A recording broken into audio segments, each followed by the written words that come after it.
Welcome to the WP Builds podcast, bringing you the latest news from the WordPress community. Now, welcome your hosts, David Wormsley. Welcome to the WP Builds podcast, bringing you the latest news, interviews, and fun for the WordPress community. Now, welcome your host, Nathan Wrigley.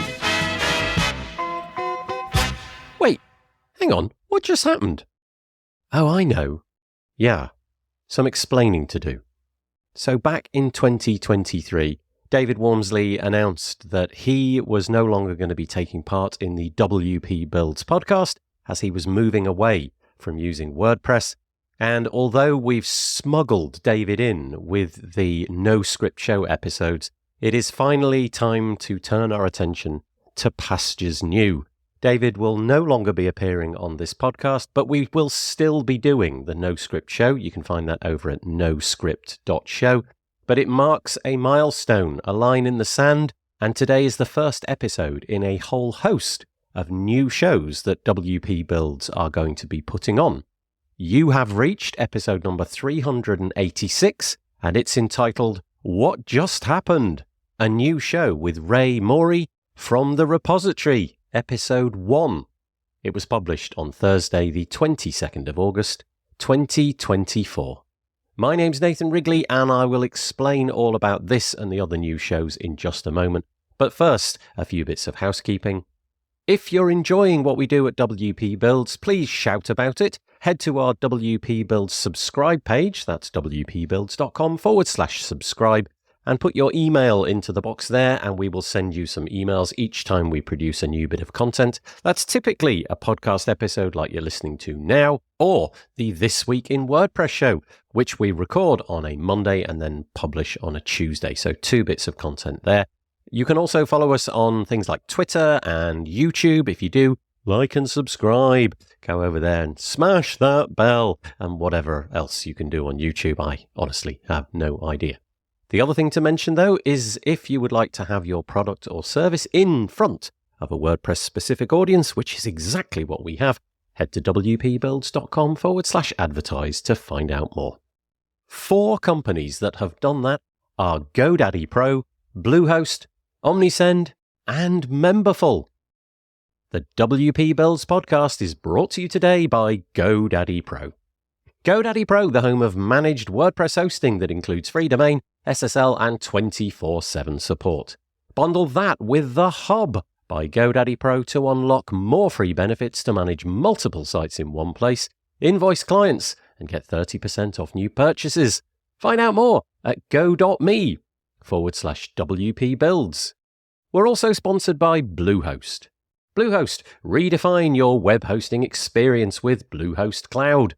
Managed WordPress hosting that comes with lightning-fast websites, 100% network uptime, and 24/7 priority support. With Bluehost Cloud, the possibilities are out of this world. Experience it today at bluehost.com/cloud. We're also sponsored by Omnisend. Omnisend, do you sell your stuff online? Then meet Omnisend. Yes, that Omnisend, the email and SMS tool that helps you make $73 for every dollar spent. The one that's so good, it's almost boring. Hate the excitement of roller coaster sales? Prefer a steady line going up?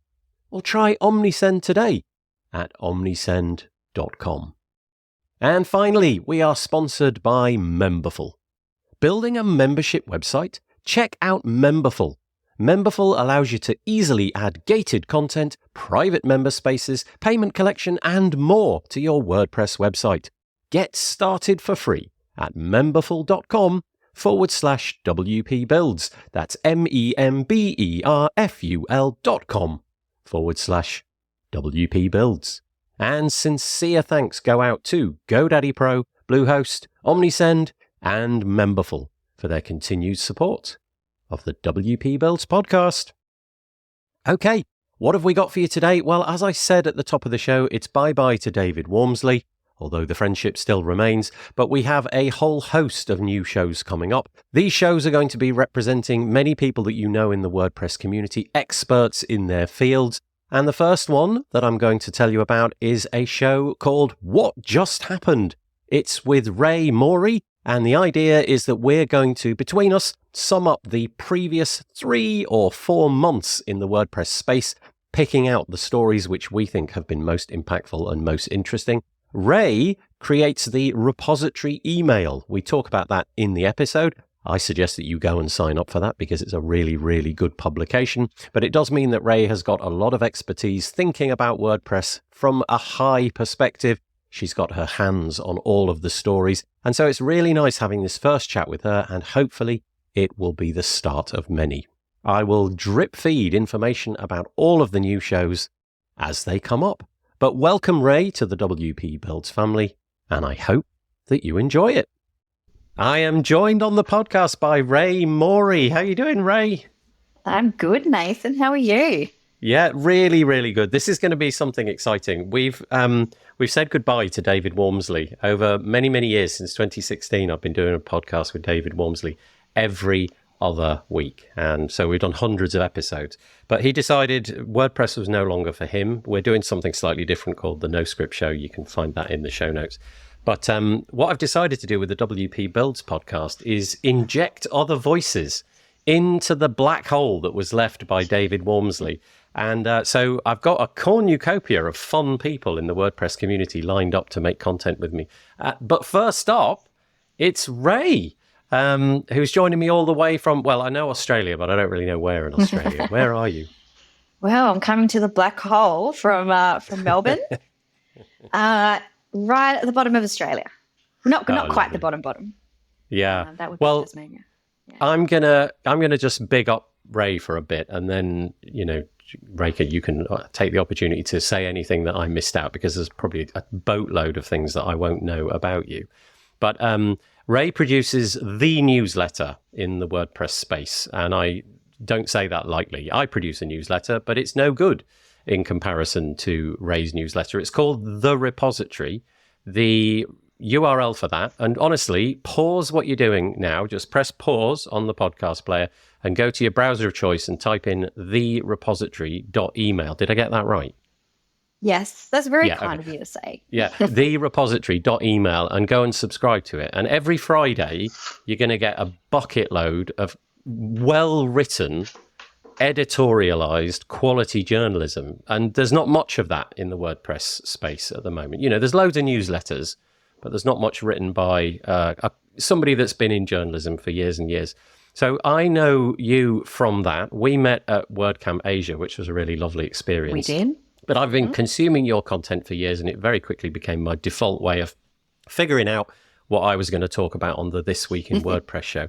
So we'll do this one time, Rae, because I know that you're going to be coming back every quarter, hopefully, to do this with me every 3 months or so. But we'll do this one bio this first time around. Do you just want to fill in all the bits and pieces that have got nothing to do with the repository or how you got there? Oh, geez. Well, I just wrote my WordPress life story recently for Hero Press, so go search for me there. I've been working with, I guess everyone starts with how long they've been working with WordPress, or, when they found it. I've always been a bit of a nerd, making websites when I wasn't writing stories. I found WordPress back in, I don't know the exact year, but probably started building sites with it around like 2010 or so, making sites for family and friends, non-profit community groups. I worked as a newspaper journalist for a while in Australia for Fairfax and News Limited, and eventually got a bit disillusioned with that because it's journalism, as much as I love working in the industry. So I decided to leave that and pursue a career in web development, I guess, having studied computer science at uni. So I made the jump to working from a newspaper to working for WPMU Dev around 2013. And that's when I started working with James Farmer and the team there, looking after the blog. And yeah, it was a bit of a baptism of fire, really immersing myself in the WordPress community and working with WordPress. And after several years there, I went to consulting and working with lots of great businesses in the WordPress space as a consultant doing comms and marketing. Yeah, and then from there, that's when one of my clients at the time was Kim Gerstard, who runs or founded Male Poet, and it was with Kim that I originally started the repository. And yeah, I guess the rest is history. There, I've been running that now for almost 5 years. Kim since stepped away. He sold Male Poet to Automattic and is probably living his best life somewhere. And yeah, so I've continued publishing the repository. It's a weekly email for people who are really, really, really into WordPress and want to know what's going on. I cover the big headlines and just what people need to know week to week. The idea is that it's a quick way for people to get the news fast. And I really prioritise high quality news and writing. I'm very pedantic about writing. I hate going back and finding an issue where I've had a spelling mistake. Yeah, that kind of thing. It's like really hard to go back and listen to yourself or reread something that you've done. Yeah. I mean, it really is brilliant content, and I have some insight because, like I say, we met at WordCamp Asia. I have some insight into how long it takes for you to write it, but it isn't just a bunch of links, is it? You're actually putting your own thoughts into there, and you're making connections between one story and another story, and I realize it must take you a very, very long time, and I imagine for a lengthy period of time it was a bit of a labor of love. But my intuition, because of what we talked about before we hit record, is that you're hoping in the year 2025 to take it from just a newsletter into something a little bit more. I don't know if you want to talk about that or not. Yeah, why not? Well, before 2025, hopefully, but later this year, I'm looking to start publishing longer form news. I really want it to be, I want the repository to be a place where the project community and business meets, where people can read longer form news, really high quality content about what's happening in WordPress. But also I'm looking at expanding into open source because there are so many interesting things happening outside of WordPress. There's so much going on in the open source space in Europe. If anybody's following what's happening in Drupal, it's really interesting what's happening with their Starshot initiative, which is now Drupal CMS. There's lots going on that, it's really easy. I know this is something I was talking about recently with Bob at Do the Woo. There's so much happening in WordPress. It's easy to just be stuck in this bubble and not realize what other open source communities are doing to move forward their software. I know this feeling because I am stuck in this bubble. That's exactly it. But I came from Drupal and from a bunch of different open source projects that I tried over the years, and kind of ended up with WordPress more or less by accident, really, but then stayed here and haven't really looked around since then. So that's kind of interesting. So if I subscribe to the repository, you're hoping to take it off into all sorts of open source directions as well. That's cool to know. By the way, is the repository, the website, is that at the same URL that I mentioned for the email? So this .email domain, is that the same as the website that you're using to publish your content, or is that on a sort of .com or something like that? Yeah, no, the idea is that it'll be the same domain, but I also own the repository.news, so that's what I'll be sending people to. Oh, okay, right, okay. Well, that is amazing, and honestly, once more, if you didn't pause it, stop now, hit the pause button, go to the repository.email and sign up, and then just trust me, open the email on Friday, and you're going to get this lengthy email which Rae has written, and it'll give you everything that you need to know that happened in the previous week. And then, of course, go to This Week in WordPress on Monday, and I will have cribbed that newsletter heavily for the for the items that we discuss. Now, on to this show. So Rae hopefully is going to be joining me every quarter to do, well, basically, we're going to recap what's happened over the last 3 months. So I contacted Rae probably 3 or so months ago, and we started this spreadsheet And we put together things that had happened over the last 3 months that we thought were interesting, significant. And then just now, before we hit record, we cribbed it. We took it down from, 30 items to something more like 13. That was fun. Yeah, that was a lot. And we're now down to about 14 or 15 items, something like that. And that's the intention of this show. When Rae's on, we're going to be summing up the news from the previous 3 months and doing our best to sort of paint a picture of where did that story go? Was it impactful? Quite a few of the stories that we thought were going to be important that we added to the spreadsheet just dropped off because, they never got followed up by anything and so on. So there's no particular order to it. It's just going to be what comes out of our mouths in the order that it comes out. And I'm going to kick us off with the first one.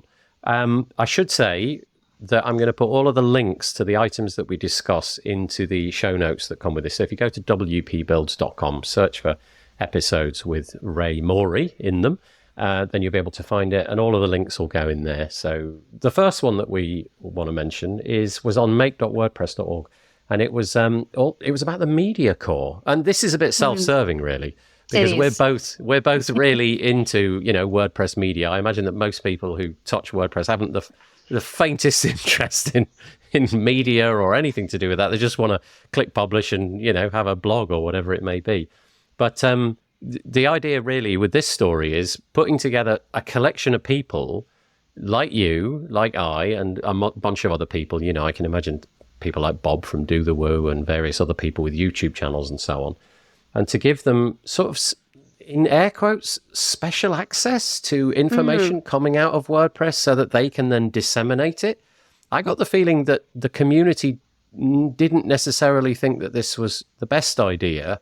I think there were some people who thought that, well, what qualifies anybody to be part of that gatekeeping community? And, who gets to be in that media core and who doesn't? What were your thoughts on this one?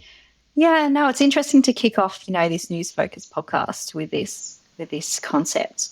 I think when it was first announced, there was some shock because the marketing team was put on ice, and there's no a clear idea of what's going to happen to that. And then we've had this media core set up, which is being run by Automattic employees. And I get the idea. Josepha wants to make sure that, this experiment runs efficiently.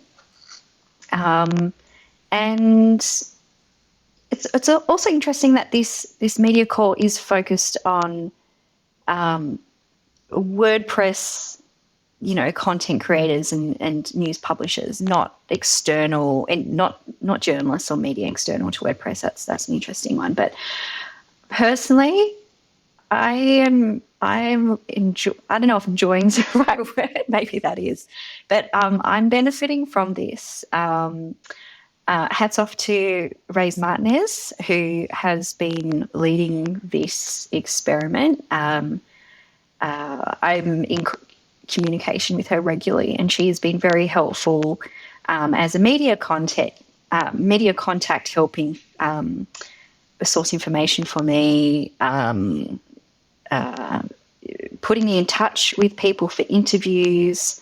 She understands that the work we do is very time sensitive, so she tries to do things really quickly, which is often pretty difficult with time zones. I'm based in Melbourne, and I'm not quite sure where she is, but it's definitely not in my time zone. So it's interesting to unpack this because people who aren't in the media might not see what the media core is actually doing, but they are doing something, definitely.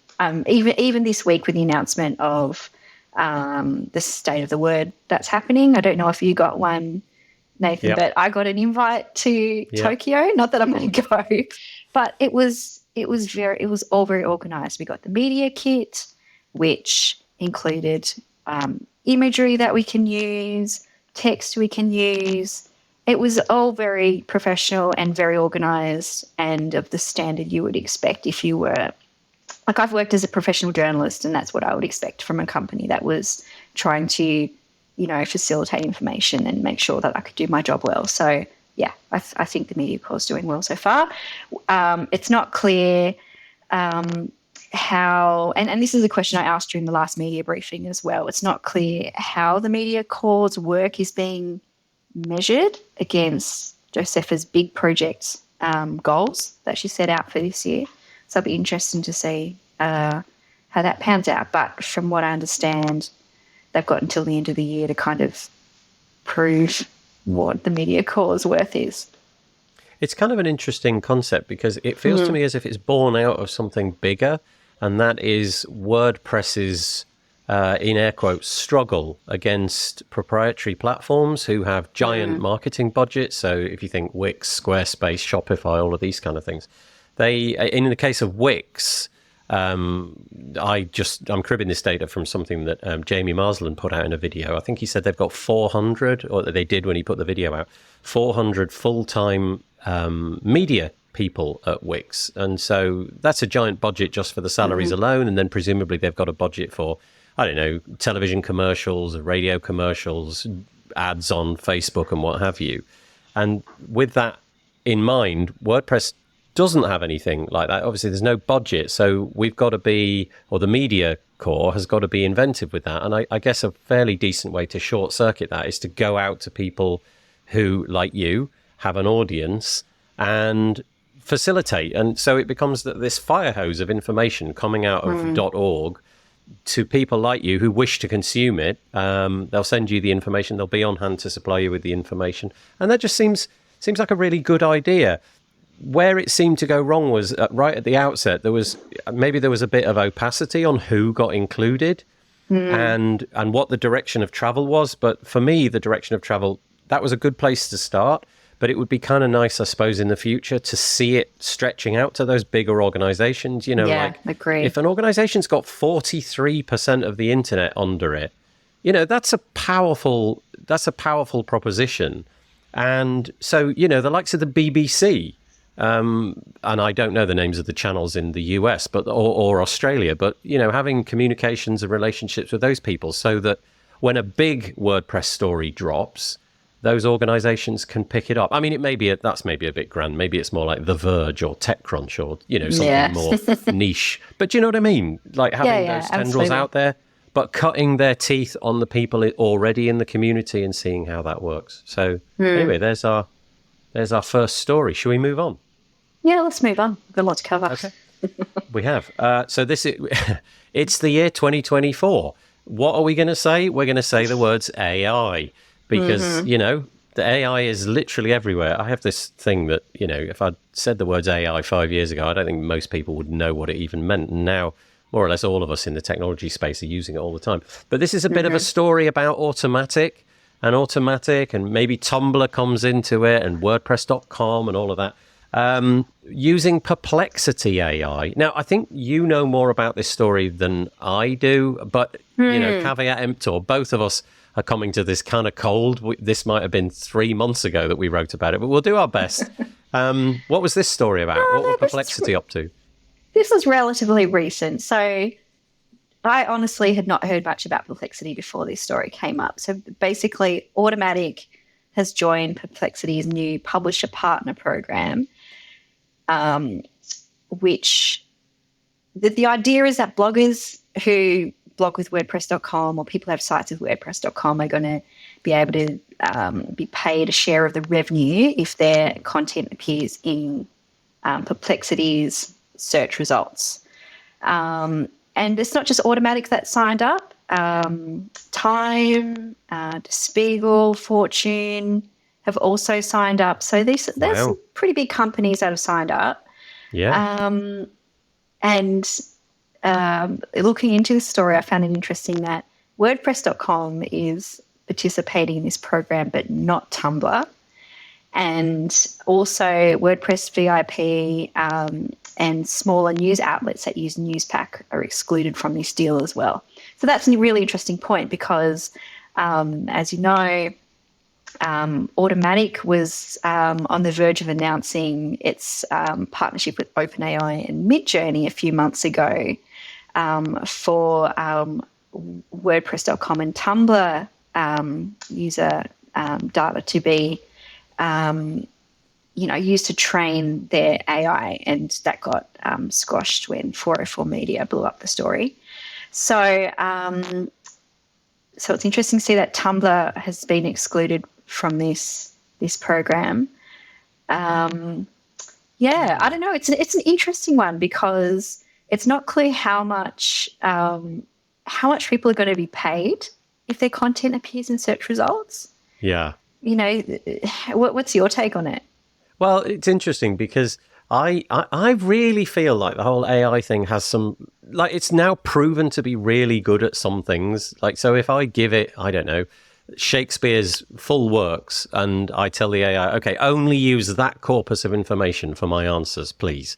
Then it's really good. It's really useful. And I know what the boundaries are, but I'm not sure that I'm so sanguine about the entire internet getting scooped up by these AI companies, largely because I just don't really know what their motives are. Well, aside from, I imagine, profit, I don't really know. So I feel like we're kind of wandering into something with our eyes closed a bit. And I also feel it would be a shame if we got to the scenario where, and in this case, let's say WordPress.com, but imagine also that we were in a scenario where your WordPress.org website was being scraped as well, where the search engines, Perplexity, Google, whatever it may be, have your content and they surface it without necessarily providing a link back to you, because it feels like more and more that's where search is going. It's about providing an answer at the moment you ask it a question and not really a list of links.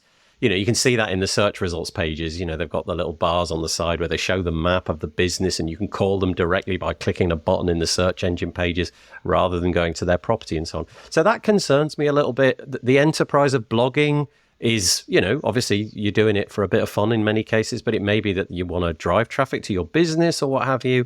And if Google can surface, I don't know, you type in, how do I fix a leak in my plumbing equipment? And it gives you the answer to that without needing to go to a particular website. That concerns me a little bit. And so who knows? I think the year 2025 will figure it out. I'm sure the lawyers are going to come and get all these AI companies at some point, because I feel like we all got co-opted into this experiment a little bit. And I don't quite know that we all knew where the opt-out button was for all of these things. So I don't know. I'm conflicted is the answer to that. Yeah. That's interesting. So WordPress.com users can opt out. Yes. I also found it interesting that when Matt Mullenweg was interviewed by The Verge, he commented that the partnership with Perplexity, they're going to, I guess whatever happens, it's going to be, he says it's a much better revenue split than Google, which is 0. So okay. Well, anything, I guess, is going to be better.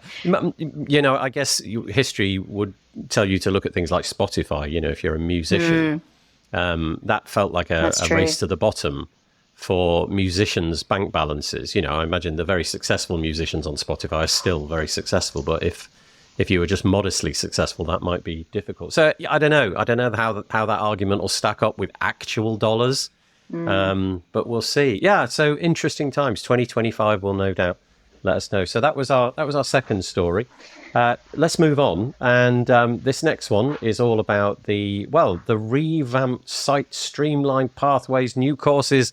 A long way of saying that is go to learn.wordpress.org. You're going to find a nice new shiny website. Well, it's been around for a few weeks now, but it's been redesigned with blocks and what have you. And they've got this idea of pathways where you can, instead of sort of randomly cherry picking a particular article, now LMS style, you can, I don't know, you want to begin development of WordPress plugins, you follow that learning pathway. And the idea in the future is that all of these, like a spider diagram, will join up. If you finish the beginner user WordPress course, that'll link you onto another one and so on and so forth. So there's not really a lot to say about this other than it's a beautiful initiative and totally free, which is just wonderful. So over to you if you've got anything to add to it. I've got nothing else to add. I think it's fantastic.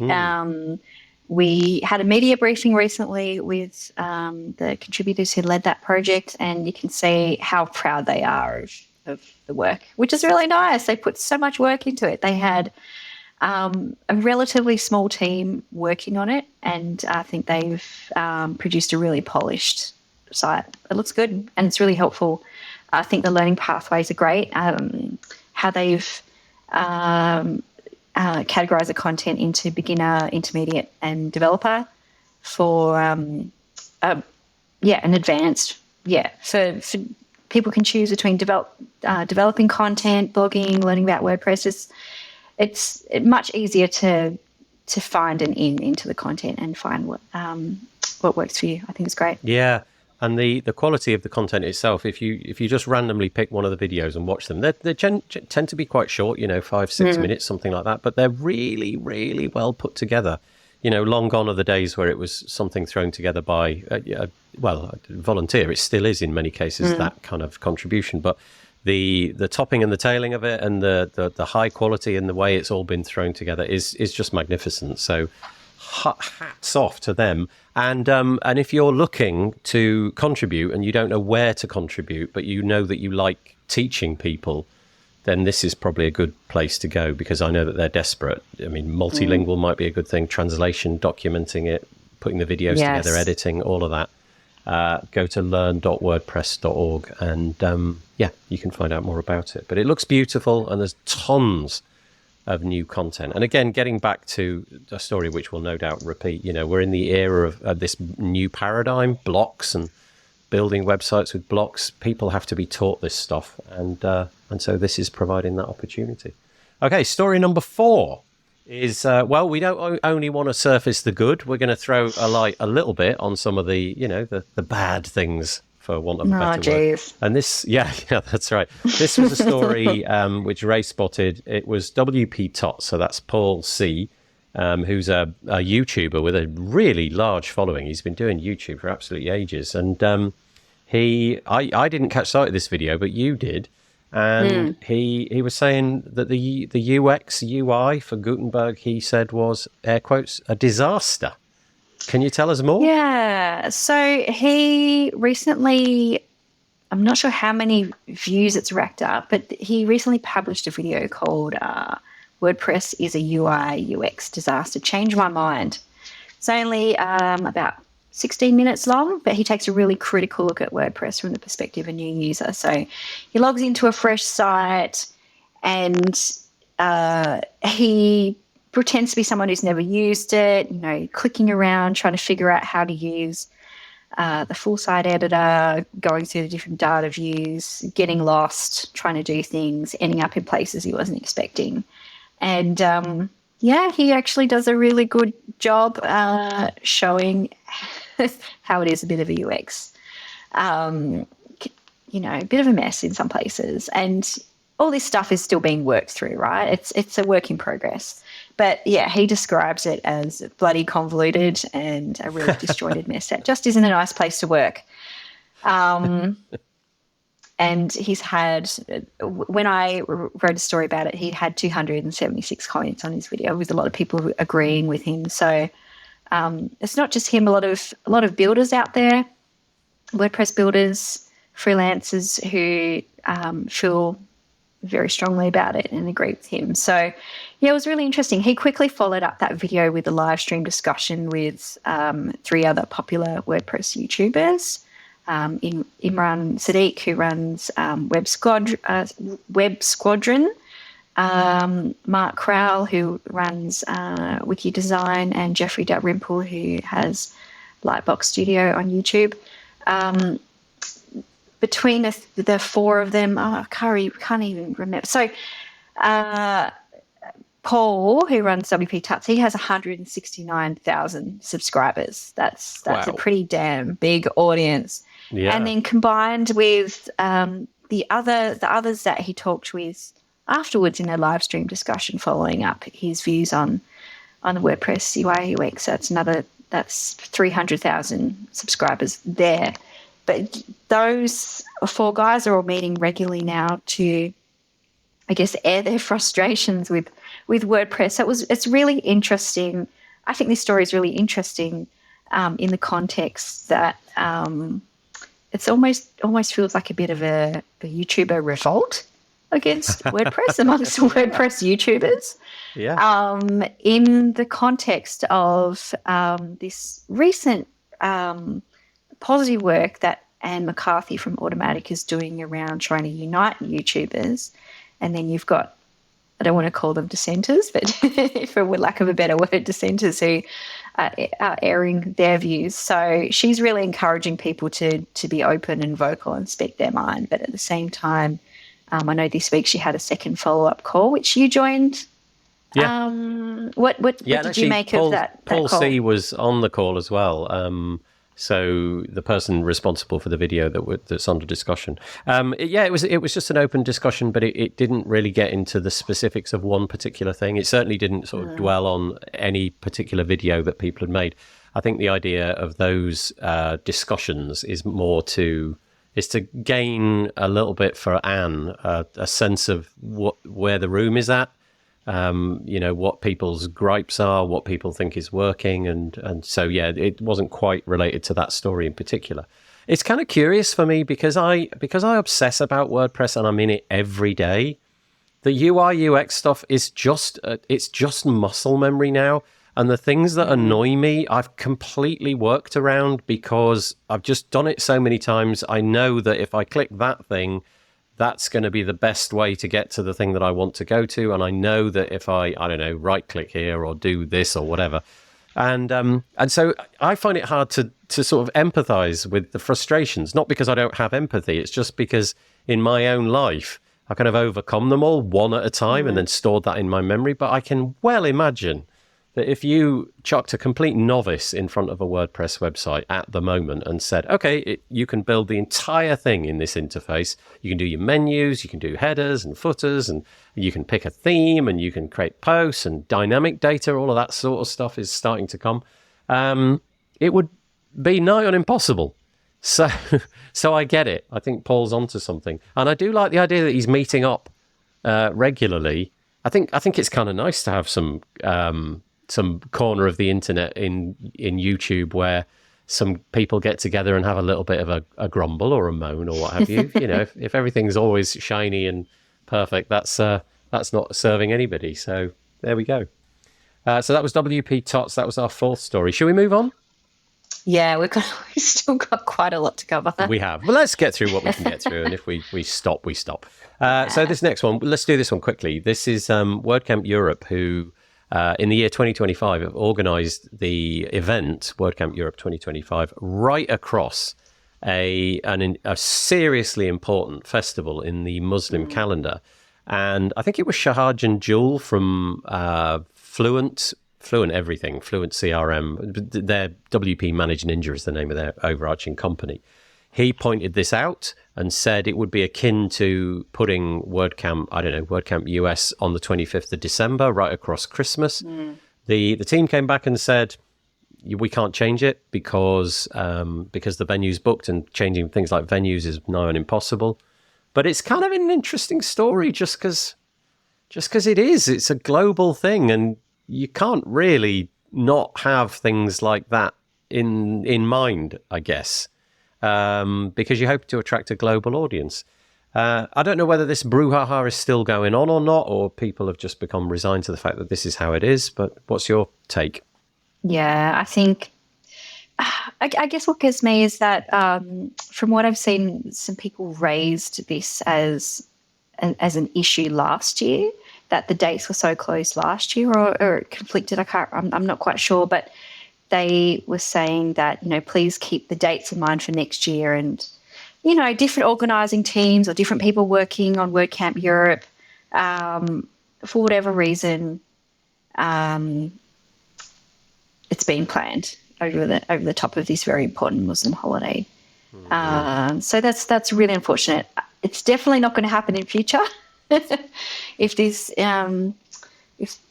incident is to be remembered in future years, so hopefully that will be a positive moving forward, and it won't happen again.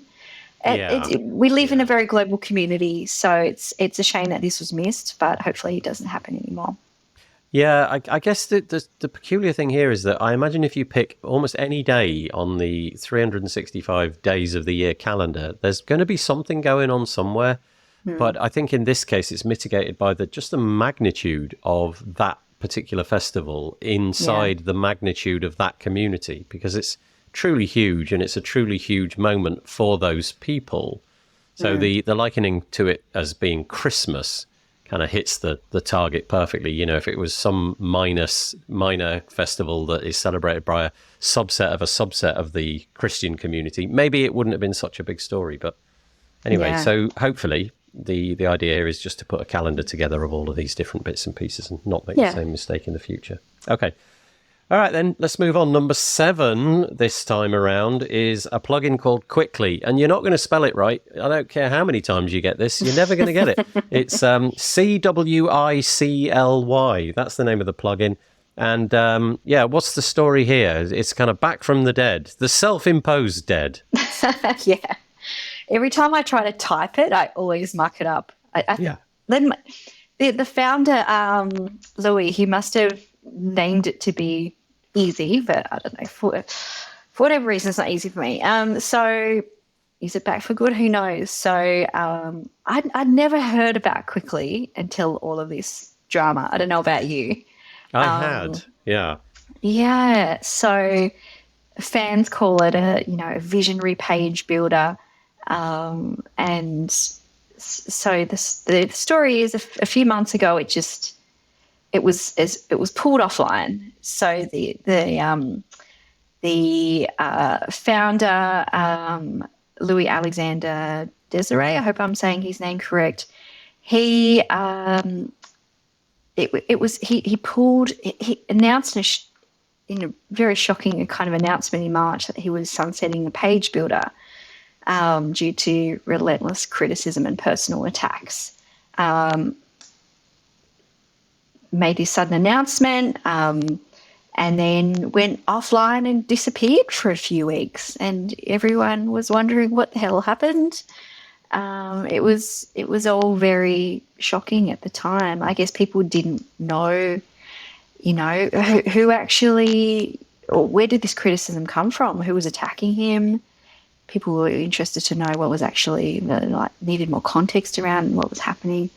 But then in July 11th to be exact, the Cwicly website was updated unexpectedly, and the plugin was made available to download for free. So what was previously something that people had to purchase is just now completely free. And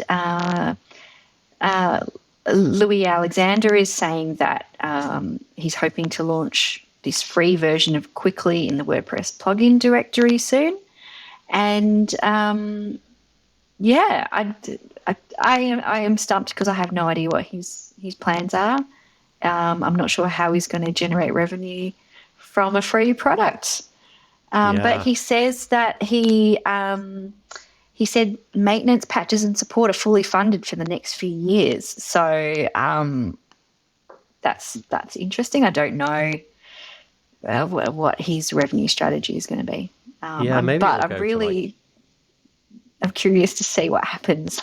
Yeah. I was just going to say, maybe it'll go to like the traditional model that other things use, to have like this core free offering and then they'll build other things on top. I don't think its reach was truly all that enormous, but at the time there were certain parts of the WordPress ecosystem that really jumped on board. There were certain people that were pushing it as a really great alternative. I mean, I think it was like a suite of blocks, or certainly worked inside the block editor, and it handled things like grid, as far as I'm aware, pretty well, which a lot of things don't. And so it showed a lot of promise. And then obviously, the founder disappearing with a set of tweets which implied that they had received some level of abuse. Certainly they weren't feeling welcomed or happy in the WordPress community. That's never to be commended, but going silent, obviously, if you've been marketing a product for a very long time and you've got businesses who are now banking on your product as the way that they're going to continue in business, they're selling it on to clients, or they've encouraged clients to use it and so on, and to overnight go out of business, well, that's fine. That is your prerogative, of course. But the curious bit at the tail end of this is, how do you come back with that? How do you rebuild that trust with the exact same audience? Because presumably it's just going to be the same people that are interested in it. Maybe not if it's free, don't know. But there's always going to be that question mark, isn't there? What really is the runway here? How long can we trust this? Can we trust it? Is the person going to, I don't know, feel the same level of anxiety or whatever it was and disappear again. So anyway, as with all things, I hope it works out for them. I really do. But a curious story, unlike one I've seen before. Okay, number 8. We're doing all right. We might not get through them all, Rae, but let's see where we get. We can try. Mid-year update. WordPress to power 85% of the web. Is this just some sort of aspirational piece about we're going to grow it? It's going from 43 to 85. That's the target for WordPress. What's this about? This was almost a throwaway line during Matt Mullenweg's mid-year update.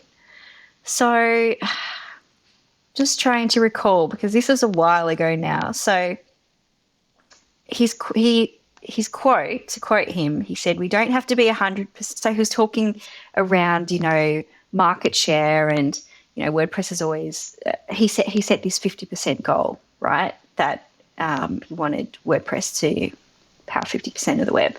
And so during the mid-year update, he said, announced that WordPress was starting to pick up steam again after several years of flatness, I think was the word that he used, but WordPress growth was plateauing at around, 42, 43%.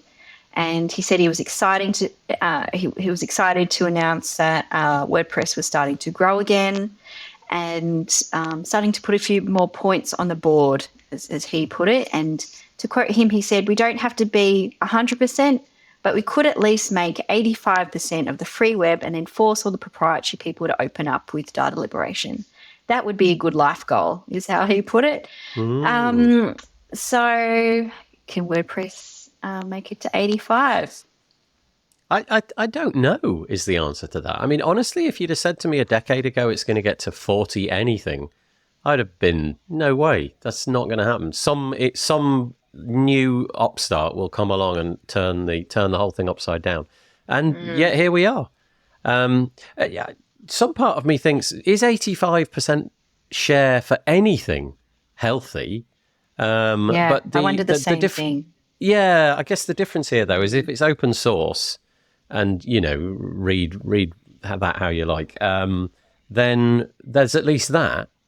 But I don't know. I don't know if you can convince 85 people out of 100 to pick the same platform over and over and over again. And I think some of the stories we're about to hop into in terms of commercial rivals for WordPress, they're going to make that landscape harder and harder over the years to come. So anyway, it was an interesting, I don't think it was a slip of the tongue, was it? Because was it in the slides that were going with it, or was he just sort of riffing at the time that he said that? I think he might have been riffing. It hasn't been followed up. Be interested to see if he says it again in a future state of the word or some other update. So anyway, something to bookmark. I won't be feeling disappointed if we don't get to 85%. If it continues to rise at a steady clip, that would be amazing. I think even if it stayed in the 40s, that's still pretty amazing. And you've got to pinch yourself once in a while and think, how did that happen? That's remarkable. Okay, so the next one is also Matt Mullenweg related, and this was just something that came about on Matt's blog, and it was in the announcement for WordPress 6.6. Again, all of these links in the show notes. This is number 9 now. And that is to say that when WordPress 6.6 came out, it kind of coincided just randomly with a bit of maybe a PR snafu from Webflow. It was Webflow, wasn't it? You got me. I think I said it was Wix. Yeah, you got me to correct it. Thank you. Where they put the prices up somewhat unexpectedly to a cohort of their users, and it seems that they went up quite dramatically. And so Matt, in his post announcing 6.6, was able to allude to the fact, come over here. The water's warm, kind of thing. You don't have to. The grass is greener. The grass is greener over here. That kind of thing. And I hadn't really heard that being mentioned before. I think, sometimes it's better not to mention the competition. And I hadn't really heard Matt mention the competition, but it was kind of interesting, that allusion. Don't know if you've got anything to add to that one.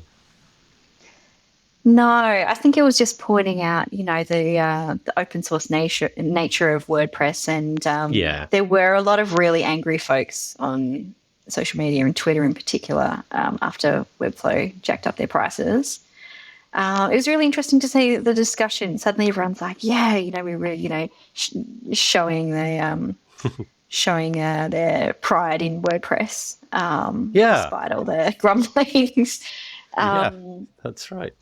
Yeah, it doesn't have licensing, and it was interesting to see in Matt's announcement on his blog that he says, there's some fun stuff cooking in WordPress, and there's more to come. Yeah. Yeah. Okay. So we'll try and encapsulate points number 10 and 11 on our spreadsheet here. So stories number 10 and 11 on our show notes, put them into the same bucket. And this is events, really. And I think this conversation could be just much bigger than these two events. So the first one was about WordCamp Canada, which was the first event of its kind. The first, I think it was called WordCamp A. Because the Canadians apparently might say A at the end of things. Yeah, it's nice. And the fact that whether or not there was the kind of attendance they would have liked to have seen. I know that the tickets going on sale at the beginning weren't selling out as quickly, but it sounds from the event after the fact, it sounds as if the tickets sold to a good level, if not selling out. They got to a decent point where the event was definitely worth putting on. But then also, WordCamp Netherlands had to be rescheduled recently. And again, maybe I'm just reading between the lines a little bit. It felt as if maybe the attendance was the problem there, but also maybe it was to do with the capacity or otherwise of the people involved in organising it. So really what these two stories are pointing to is there trouble at mill at WordPress events? And then you've got the whole thing, next gen events, trying to regenerate events after the pandemic and so on. So I have no intuition on this, but it does seem as if we are facing something of a crisis trying to get people back in the room. I'm involved in organising the WordPress London meetup. And, well, I was going to ask, what's your insight there, as an organiser? That's going well, because that's an established event. It kind of went online. The community there is strong. It's in London. It's one of the biggest cities on earth. So there is that chance for it to work again. But things like organising the event, the room hire and all of that has become more difficult because of the cost and so on. But these bigger events, I just don't know. Can we in the next decade, can we expect 18-year-olds, 18, 20, 25, 30-year-olds?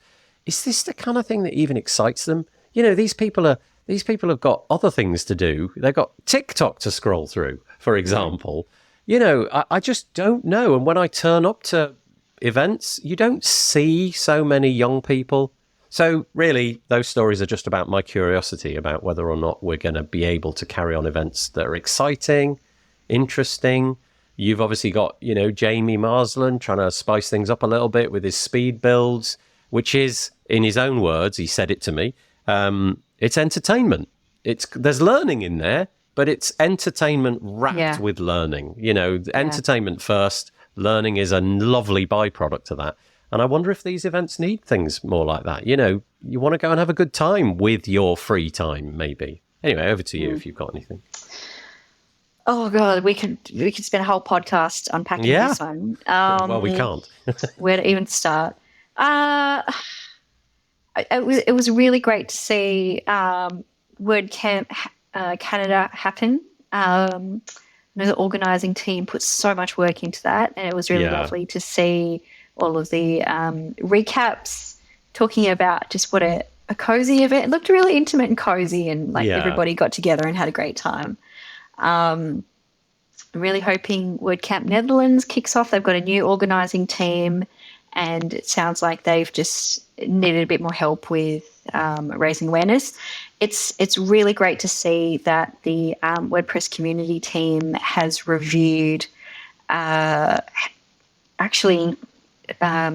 providing a marketing budget to organisers. So in the past couple of weeks, they've announced that organisers can now access, or it's a proposal, it hasn't been approved yet, but the idea is that organisers will be able to access up to $400 for marketing to spend on marketing activities. So I'm not exactly sure what that will be. Maybe social media posts, maybe printing posters, I don't know. But it's interesting.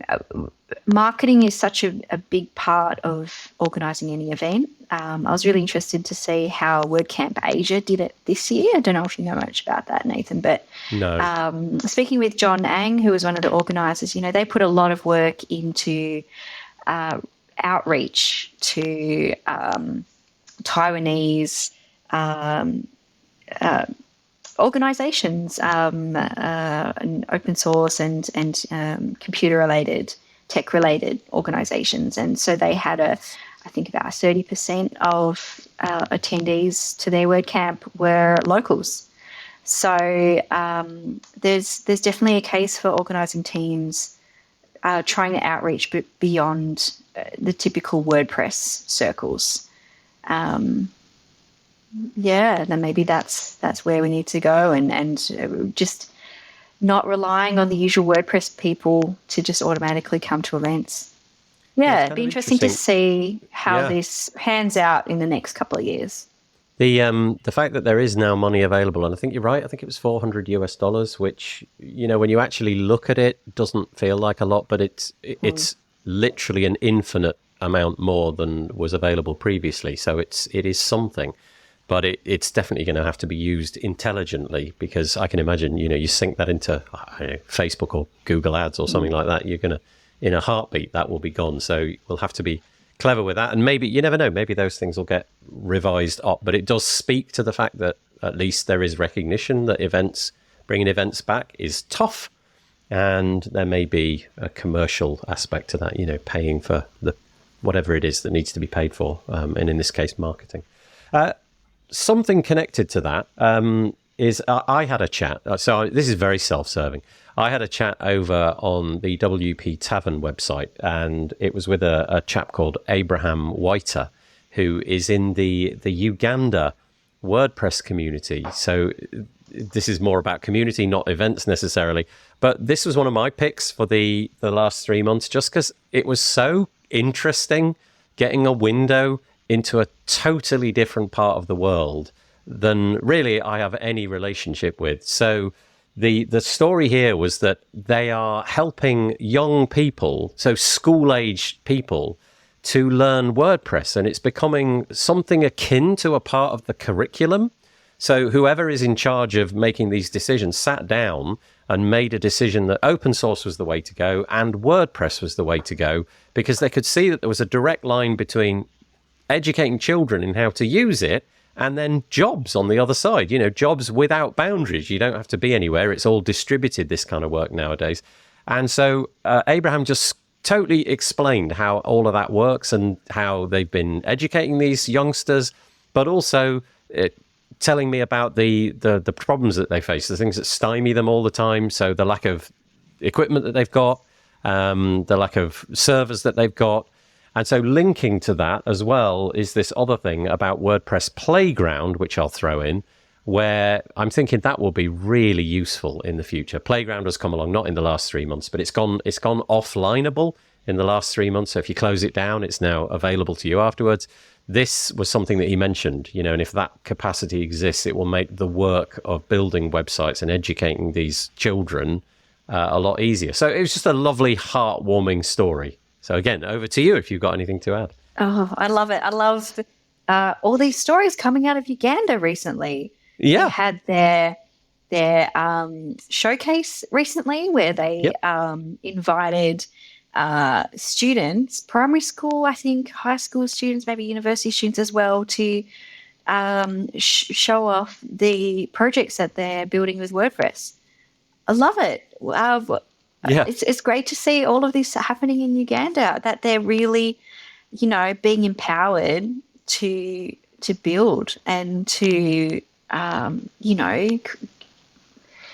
develop careers as web developers. I think it's fantastic. And to think that it's going to be in the educational curriculum, that's amazing.